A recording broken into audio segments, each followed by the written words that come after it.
según Juan capítulo 9, versículo 29.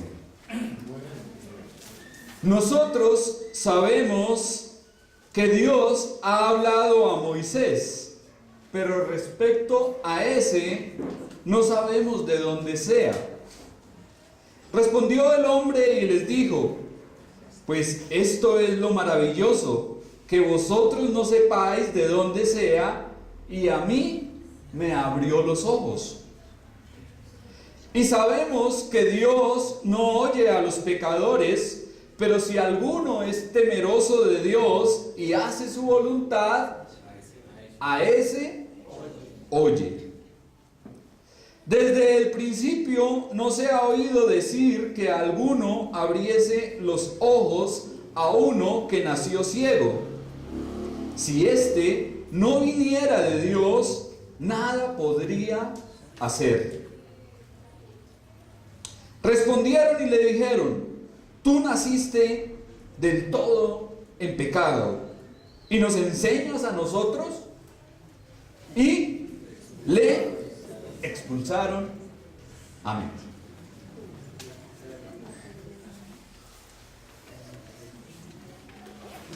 Bueno, estamos en el contexto del hombre que fue sanado, el hombre que recuperó su vista cuando fue y se lavó en el estanque del Siloé. Luego, interrogado por los fariseos, este hombre es llevado ante el concilio, ante el Sanedrín, y allí le preguntan acerca de Cristo.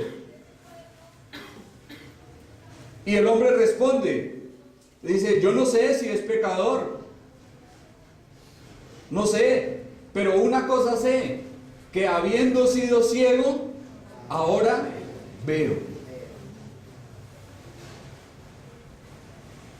Y aquí el hombre continuará delante de estos religiosos haciendo defensa de su bienhechor, de nuestro Señor.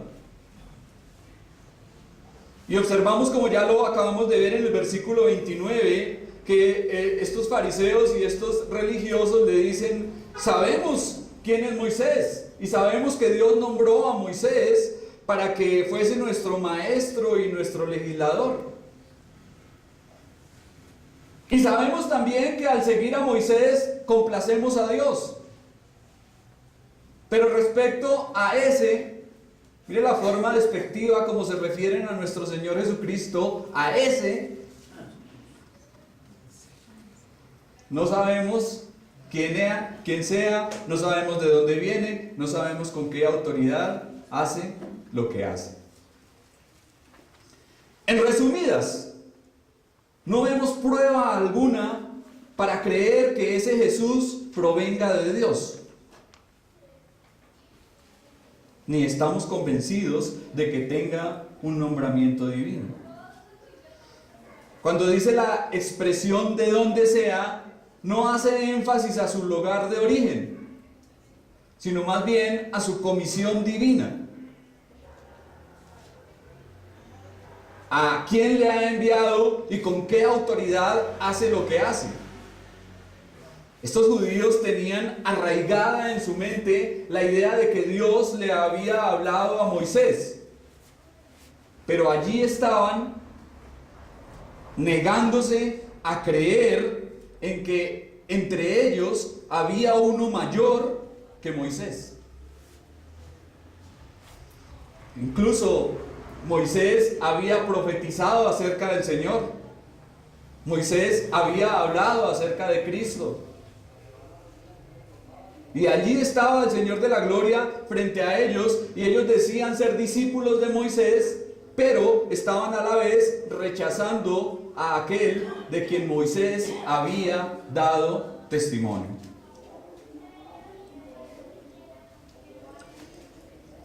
Sin Jesucristo, todos los libros del Antiguo Testamento, todas las profecías, los cuadros, los moldes, los tipos, todo eso pierde su sentido. Si quitamos a Cristo del Antiguo Testamento y hacemos a un lado su persona, solamente quedarán un poco de cosas, sombras, confusas, sin sentido.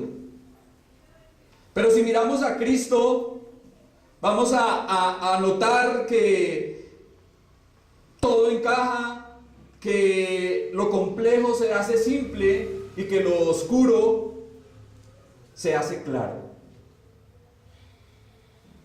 Porque todo lo que se dice en el Antiguo Testamento apunta ¿a quién? A Cristo. A Cristo.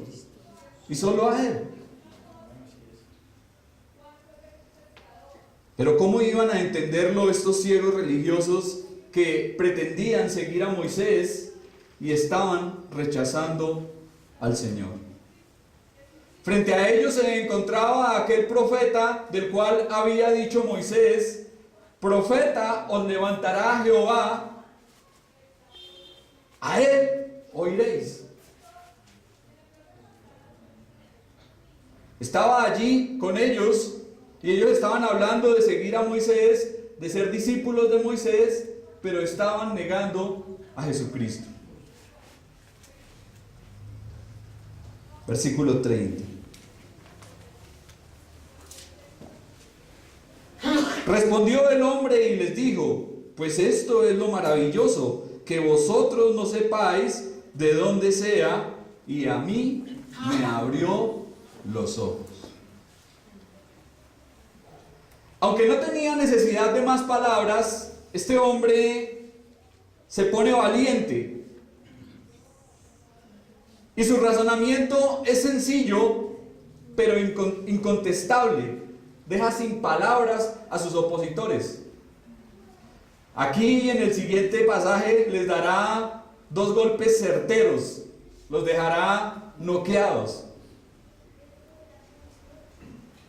Y eso fue algo que nunca se esperaron. Entonces les dice: ustedes son los gobernantes de Israel, ustedes son personas cultas y maestros del pueblo. No saben de dónde proviene ni quién le otorgó el poder a alguien que ha obrado un milagro tan sorprendente y maravilloso como el que me ocurrió a mí. ¡Qué vergüenza! ¡Qué pena! Ustedes que son los sabios, ustedes que son los eruditos y los entendidos, y no saben de dónde viene este que me ha abierto los ojos, habiendo nacido yo ciego de nacimiento. ¿No saben? Con fina ironía y un sarcasmo cáustico les está hablando, mientras rechaza su lógica absurda y torpe. Aquí estaba este hombre joven frente a esos ancianos de Israel. Ese hombre humilde, ignorante, le está dando tremenda cátedra a los preparados y reconocidos maestros. Y podemos pensar en algo: qué fuerte es la verdad, aun cuando quien la pronuncia es una persona vulgar.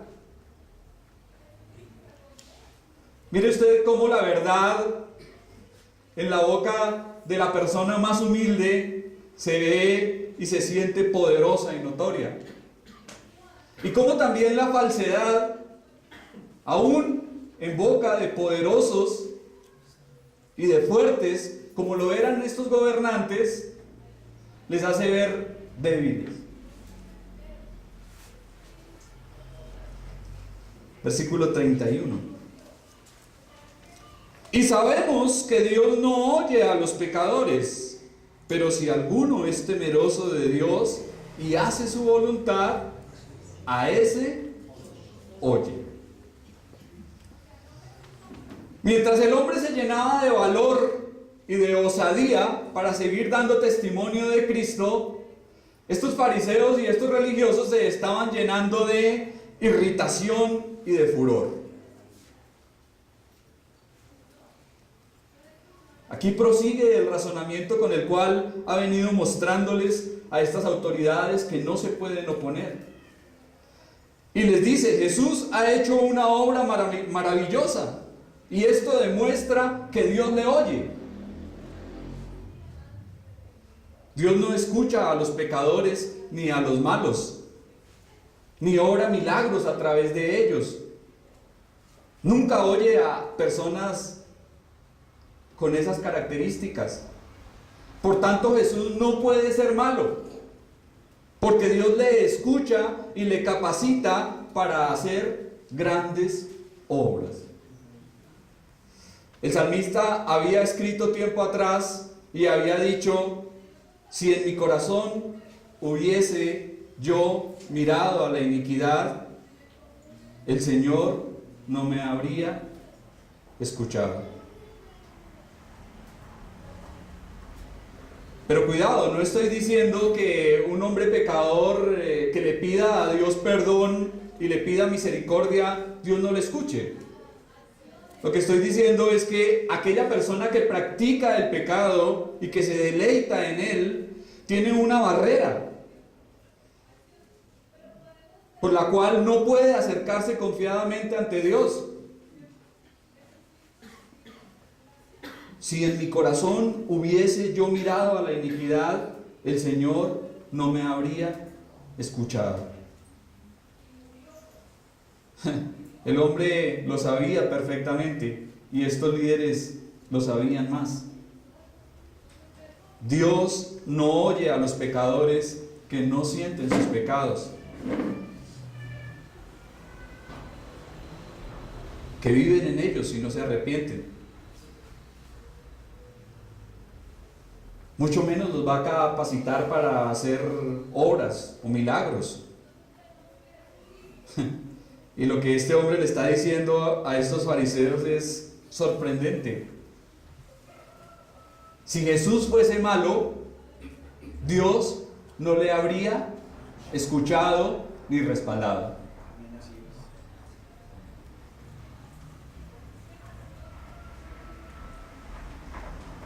Lo sabían, ellos lo sabían y no podían contradecirlo, no podían negarlo. Ahora, cuando habla de la expresión hace su voluntad, dice que si alguno hace su voluntad, esto es alguien que vive y practica la voluntad de Dios de forma habitual. No se trata solamente de conocer la voluntad de Dios. Note que todos estos religiosos tenían en sus manos las escrituras y las conocían. Conocían la voluntad de Dios. Pero no es solamente tener un conocimiento intelectual de la voluntad de Dios. Se trata de ¿qué? De practicarla, de vivir en ella, de andar en obediencia. ¿De qué sirve saber muchas cosas, tener mucho conocimiento cuando no practicamos nada? Por eso dice el texto, si alguno hace la voluntad de Dios, ¿Dios qué hace con esa persona? Le oye. Le oye. El Señor no se deleita en los impíos, no se deleita en los pecadores, no se deleita en los perversos, en los malos. El Señor se deleita en aquellos que conocen su voluntad y la obedecen.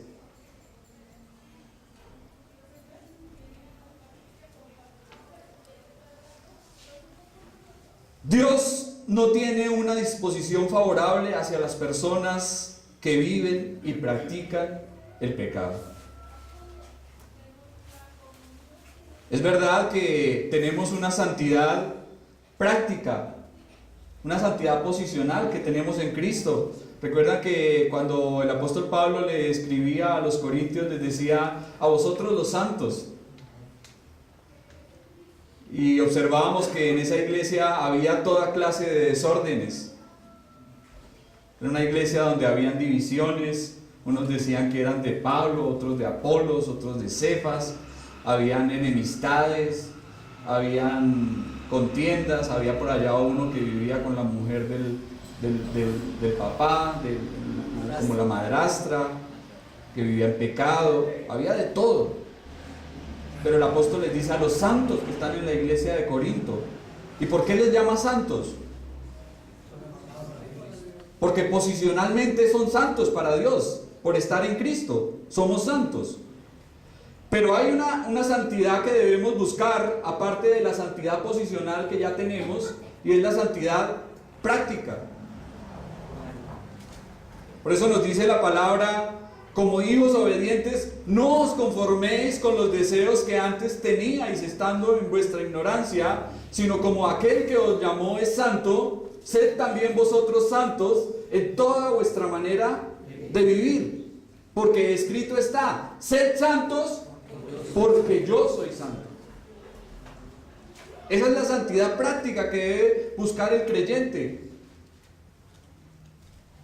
Si usted profesa cristiandad, pero no busca la santidad en su vida, tal vez no ha sido convertido, no ha nacido en la familia de Dios, no ha sido regenerado. Una persona que practica el pecado, que se deleita en el pecado, que continuamente tiene en su cabeza el pecado y todo el tiempo está maquinando cosas malas, es una clara señal de que no ha conocido a Dios, de que no es un hijo de Dios.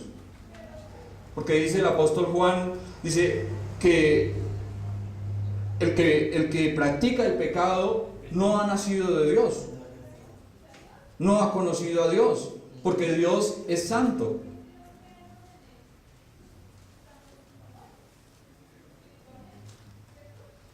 Entonces tenemos que buscar la santidad práctica, mis hermanos. Versículos 32 y 33. Desde el principio no se ha oído decir que alguno abriese los ojos a uno que nació ciego. Si éste no viniera de Dios, nada podría hacer. Aquí encontramos la conclusión del razonamiento de este hombre. Abrir los ojos a un ciego de nacimiento era una obra completamente por encima de las facultades humanas. ¿Quién podía darle la vista a un ciego? ¿Quién podía hacer eso? Dios, en su poder. Y Jesucristo lo hizo, ¿por qué? Porque Él es Dios. Nunca antes, desde el principio. Entonces dirán algunos, bueno, pero entonces ¿qué de los médicos, los cirujanos que han operado a personas y estas han quedado momentáneamente viendo borroso? ¿No han devuelto la vista? Podríamos decir, ¿no? Podríamos pensar. Seguramente lo han hecho, pero no de la forma como el Señor Jesucristo lo hizo. Un milagro instantáneo, darle unos ojos a ese hombre nuevos ahí en el momento. No fue como ya lo observamos, que empezó a ver progresivamente o que vio al comienzo borroso, nubado, no. Este hombre tan pronto obedece lo que el Señor le dice hacer, recibe la vista 100%. Un milagro completo y extraordinario. Si Jesús no fuese Dios, no obraría milagros, y menos un caso tan especial y único como el mío. Es lo que les está diciendo. Nadie puede hacer estas señales que tú haces. ¿Recuerdan lo que le había dicho Nicodemo? Cuando vino al Señor de noche en su visita a Cristo. ¿Y qué le dice Nicodemo al Señor? Nadie puede hacer estas señales que tú haces si Dios no está con él. Y ese es básicamente el razonamiento y la conclusión a la que llega este hombre.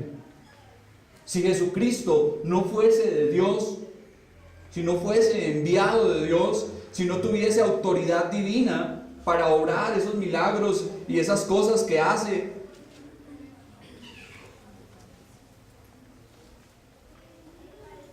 no podría hacerlo.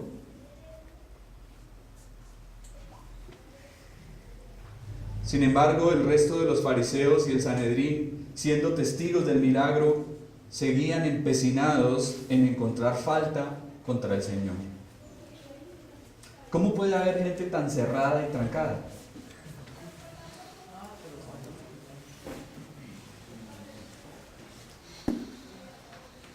Mientras el joven hablaba la verdad de forma honrada y contundente, ellos se negaban a creerlo. ¿Quién sino Dios podía hacer las cosas que nuestro Señor hacía? Y aquí estaba este hombre humilde, joven, que había sido un limosnero e ignorante, juzgando más acertadamente que todo el concilio de hombres preparados y reconocidos.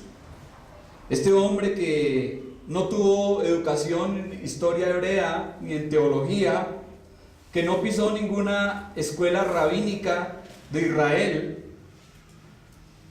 sin embargo estaba viendo lo que todos esos hombres no querían ver. Si Jesús no viniese de Dios, no hubiera podido realizar un milagro como este.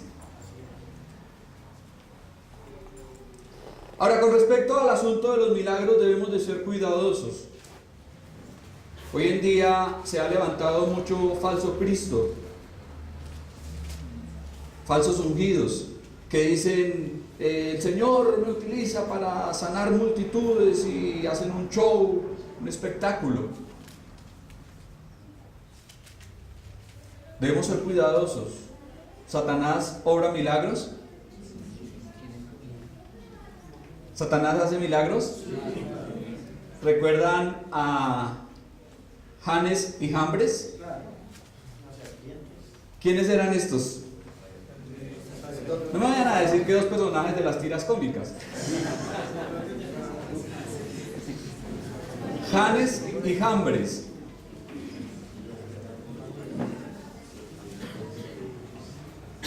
¿No lo recuerdan?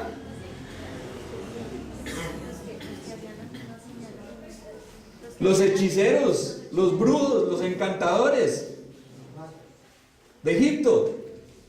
Ellos imitaban lo que Dios hacía por medio de Moisés. Y Moisés tiraba la vara se convertía en serpiente. Y estos encantadores tiraban las varas y se convertían en serpiente. Lo único fue que la vara que tiró Moisés se comió a las otras, ¿no? Pequeño detalle nomás.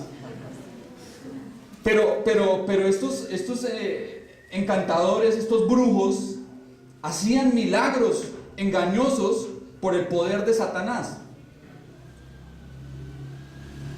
Por eso debemos tener cuidado con todos aquellos que dicen obrar milagros, porque no todos los milagros provienen de Dios, y más específicamente cuando hay milagros que se emplean para decir algo contrario a la Escritura.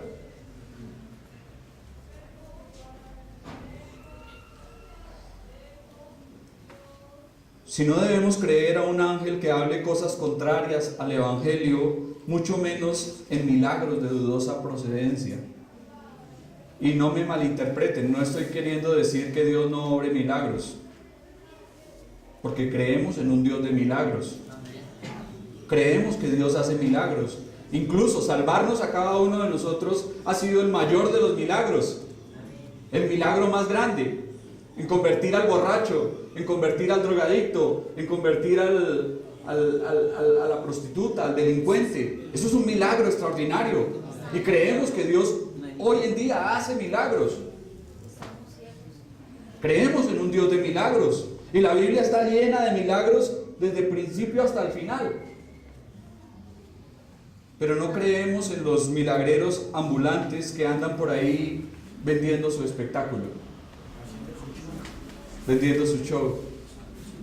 En ellos no creemos. Creemos en un Dios de milagros. Versículo 34. Respondieron y le dijeron: tú naciste del todo en pecado, y nos enseñas a nosotros.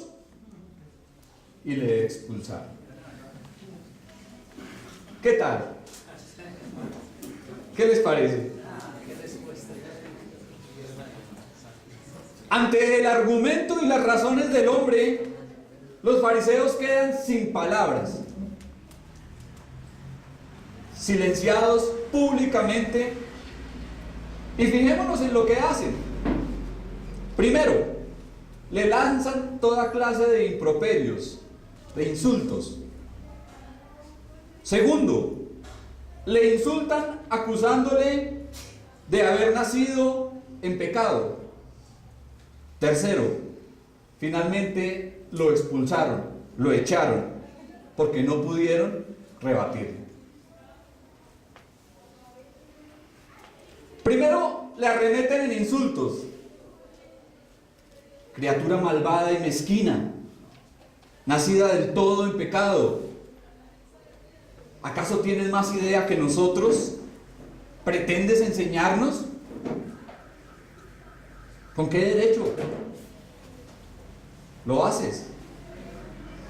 En segundo lugar, al decirle que había nacido en pecado, le dicen: no eres más que pecado desde tu nacimiento. Toda tu vida es pecado. Y obviamente están haciendo referencia a la antigua condición del hombre. ¿Recuerdan que aún los mismos discípulos habían hecho esta pregunta al Señor? ¿Recuerdan que al comienzo ellos le dicen al Señor: ¿quién pecó? ¿Este o sus padres? ¿Y cuál fue la respuesta del Señor? ¿Qué les dijo el Señor? ¿Cuál fue la doctrina? Ni este ni sus padres, sino para que la gloria de Dios se manifieste en él. Pero aquí le estaban diciendo: tú naciste en pecado, tú eres un pecador, tu cuerpo y tu alma están marcados y corrompidos por el pecado hasta la médula. Y Dios te ha marcado de esa forma, haciéndote ciego. ¿Qué tal? Y en tercer lugar, lo expulsan. Literalmente lo echaron fuera, lo sacaron. Me imagino que lo sacaron así como estilo esas películas del viejo oeste, cuando algunos lo sacaban del salón, caía ya a botes. Pienso que fue más o menos de esa forma. Largo, vete de aquí, no queremos nada que ver contigo. Le apartaron totalmente de la religión judía. Ahora, esto de ser excomulgado era algo difícil, algo considerable. Para un judío, después del miedo a la muerte, estaba el temor a ser excomulgado. Porque eso representaba muchas cosas. Representaba ser apartado del pueblo, ser apartado de la nación, ser tratado como un leproso, como un paria. ¿Saben qué es un paria?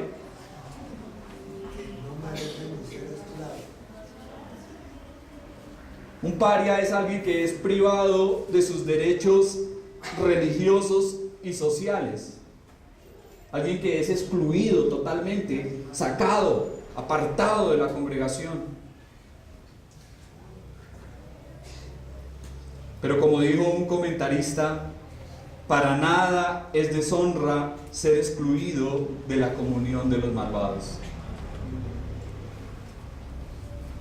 Lo sacaron de delante del Sanedrín.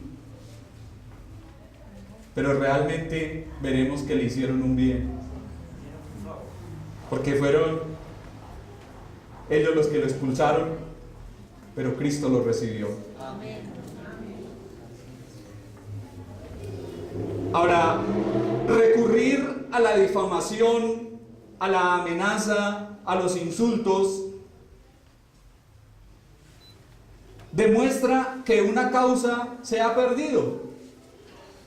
Y eso es lo que observamos acá. Estos líderes religiosos, estos fariseos, estos doctores de la ley, estos sabios, demostraron perder expulsando al hombre. ¿Sabes qué? No podemos con lo que nos estás diciendo, entonces vete. ¿Y cuántas veces la religión no ha actuado de esa forma? Pregunto, ¿cuántas veces la religión no sigue actuando de esa forma y no ha actuado de esa forma a través de la historia?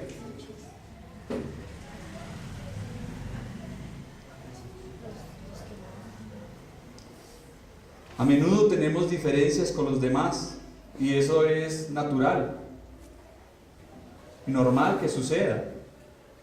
Pero cuando se llega a las ofensas, los insultos y las amenazas, entonces la discusión se convierte en una envenenada contienda. Si nos enfadamos y recurrimos a las palabras ofensivas y a las amenazas violentas, demostramos que nuestras razones son extremadamente débiles e indefendibles. Cuando alguien recurre a la violencia es porque realmente ha perdido. Y eso fue lo que hicieron aquí estos religiosos. Podemos ver por otra parte cuán crueles e injustos son a veces los inconversos con los que están en desacuerdo con ellos. Como no pudieron asustar al que había sido ciego, lo expulsaron de la congregación, debido a que no quiso decir que Jesús era un pecador. Lo echaron como un gentil y publicano, y esto seguramente le ocasionó mucho daño a este hombre. Tal vez se convirtió en objeto de burla y de menosprecio de todos sus hermanos judíos. Y como ya lo dije, mis hermanos, a menudo hemos visto esta tendencia. Por todas las épocas, los hijos de Dios se han enfrentado a esta clase de tratos. La persecución, el encarcelamiento, ha sido las armas predilectas de los déspotas eclesiásticos. ¿Cuántos han recurrido a la violencia, a la injusticia? ¿A cuántos creyentes en partes del mundo en este momento se les está maltratando por causa de su fe? ¿Cuántos están siendo expulsados, desterrados, exiliados? Muchos. Que el Hijo de Dios se consuele con la idea de que existe una iglesia verdadera, de la cual ningún hombre puede expulsarle. Si es un creyente que ha nacido de nuevo y que ha depositado su fe y su confianza en Jesucristo, pertenece a una iglesia de la cual ningún hombre podrá expulsarle.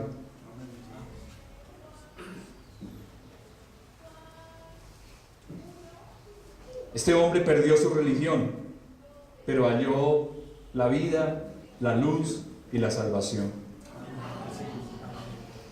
Y vemos que la fe del hombre fue severamente probada. Las autoridades lo maldijeron y lo expulsaron de la sinagoga. Es posible que llegue la persecución cuando seguimos al Señor. Tal vez perdamos amigos, incluso tal vez nos cueste la vida. Pero nadie puede arrebatarnos la vida eterna que solamente nuestro Señor Jesucristo nos da. Amén. Por ello.